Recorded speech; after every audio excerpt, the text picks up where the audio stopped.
ראש היחידה לאכיפת בנייה בלתי חוקית הזהיר את בן גביר מפני אסון מירון 2 בבתי כנסת שהוקמו באופן פיראטי בבני ברק, שהם סכנת חיים ממשית ומיידית. אך השר נזף והורה לו, תהרוס קודם במגזר הערבי, לשכת בן גביר נקודותיים, לא יהיה מצב שמסגדים מוגנים. הגיע הרגע שאתה בעל הבית, וניגש אליך בן אדם, ואומר לך, איתמר, יש פה על מאות ילדים, אם לא יותר, בסכנת חיים מיידית.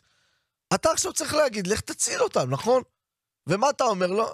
מסגדים, גיחי. השר לא מבין שלהרוס את הבניין הזה, זה לא להיות נגד הקהילה שמשתמשת בו, אלא זה להיות בעד הקהילה הזאת. אין יותר בעד זה. מה זאת אומרת, אם אבא אומר לילד שלו לא לרוץ לכביש, כן. אז האבא נגד הילד? נראה לי שהשר מבין טוב מאוד.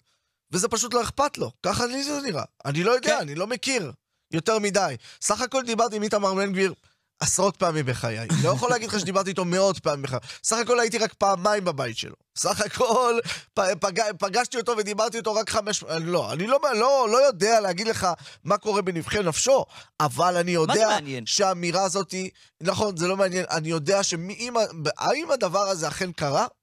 תבין, השר אפילו לא מכחיש שזה קרה, כן?